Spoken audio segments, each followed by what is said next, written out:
El asambleísta Pedro Velasco.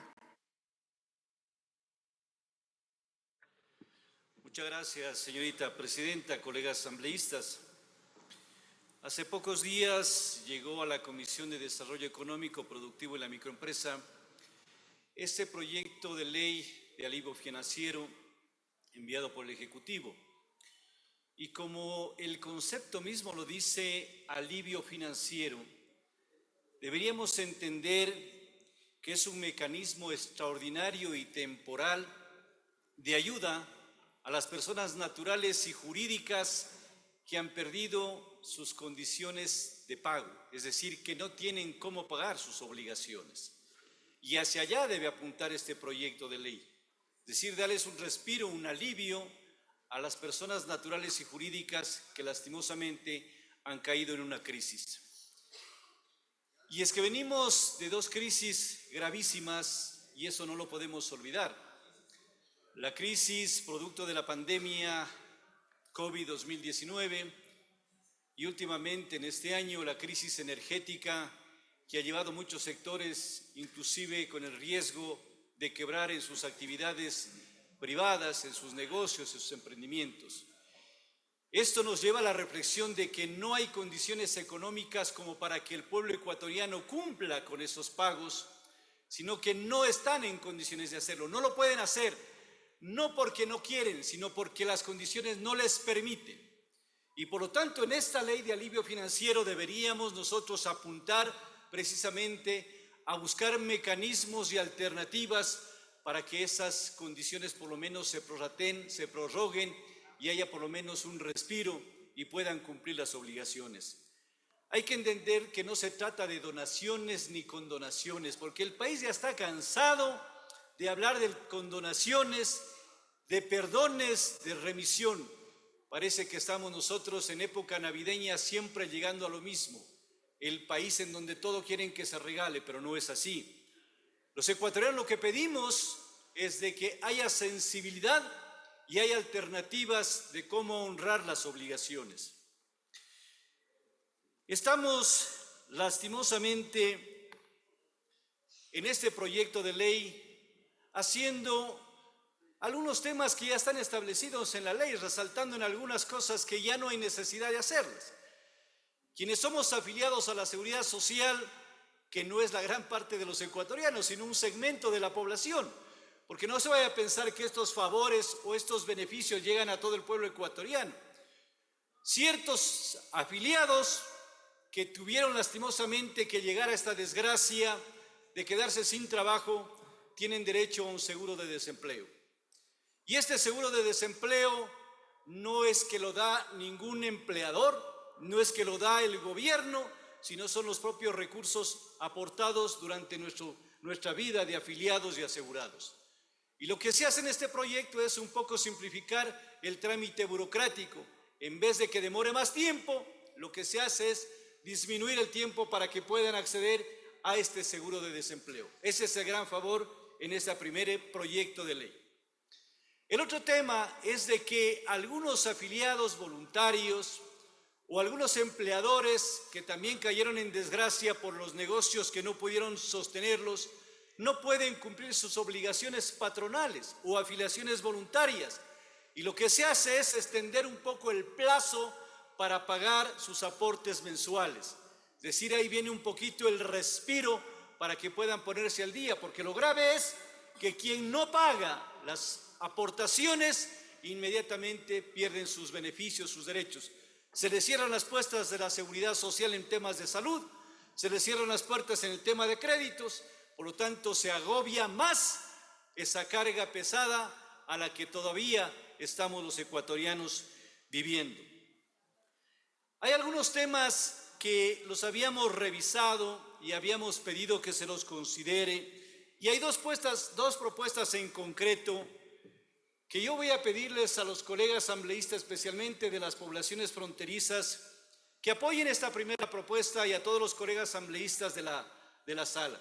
Una de ellas, solamente se habla de esta moratoria de pagos en el BIES, en el Banco del Instituto Ecuatoriano de Seguridad Social, es decir, ahí se establece una moratoria de pago Pero nada se dice de lo más difícil y que nos involucra a la mayor parte de los ecuatorianos y ecuatorianas, que es el tema de las deudas, de los créditos, con la banca privada, con la banca pública, con las cooperativas de ahorro y crédito que todos los días o cada semana están notificando de la morosidad, de los atrasos, de los procesos coactivos. Es decir, para ellos no hay ningún alivio financiero o solamente es a un segmento de la población. Por ello nosotros estamos planteando de que se incluya dentro de este proyecto de ley condiciones favorables de refinanciamiento para que se pueda pagar en un plazo prudencial los créditos que actualmente se tienen la mayor parte de personas en la banca pública, en la banca privada, en las cooperativas de ahorro y crédito. Esta propuesta está siendo impulsada y lo que en la disposición transitoria octava como para querernos contentar, no sé, consuelo de bobos, perdónenme el término, ponen el siguiente texto, con el perdón suyo, presidenta, colegas asambleístas.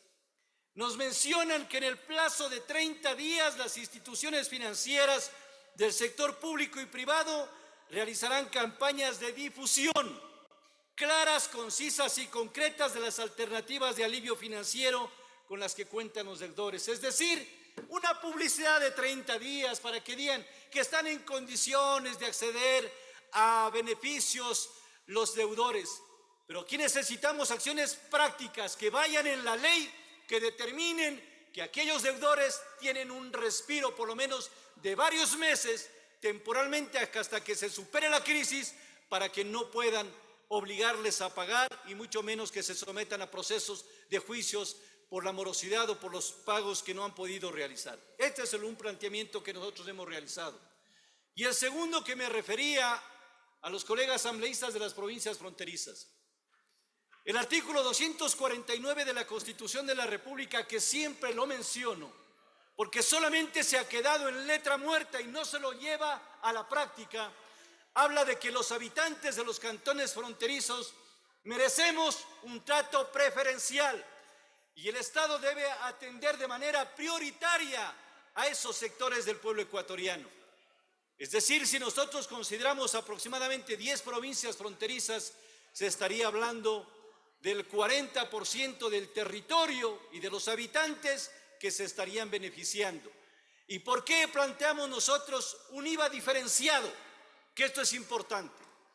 Así como se lo hizo oportunamente con la ley para fomentar e incentivar el tema de las actividades turísticas, que se le faculta al presidente a disminuir el IVA durante ciertos periodos temporales a un 8%, ¿por qué no hacerlo con una disposición constitucional que autorice ese trato preferencial para que mientras se supere esta crisis se establezca un IVA diferenciado en las zonas de frontera del 8%? No es descabellada la idea, porque también está en la ley a la que me he referido. Es muy pragmática y ayudaría a la competitividad que actualmente no la tenemos. Ustedes miren a las fronteras con el Perú, con Colombia, ellos tienen condiciones de competitividad que nosotros no las podemos igualar.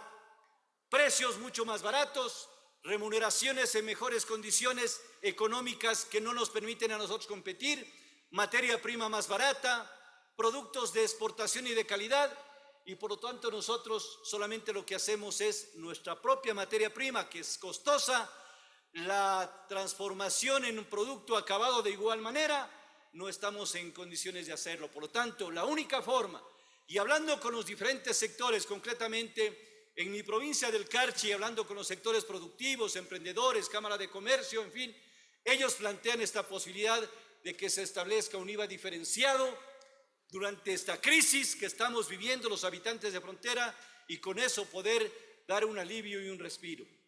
Desde luego que tenemos nosotros que apuntalar a una ley que verdaderamente sea un alivio financiero, pero ese alivio financiero tiene que ir en favor de la mayor parte de la población, de los ecuatorianos, y hoy estamos pidiendo que se haga justicia con los pueblos de frontera, con las provincias fronterizas a las que siempre se las ha mirado, no con optimismo, no como una inclusión, sino solamente excluidos de la postración, del atraso y del subdesarrollo.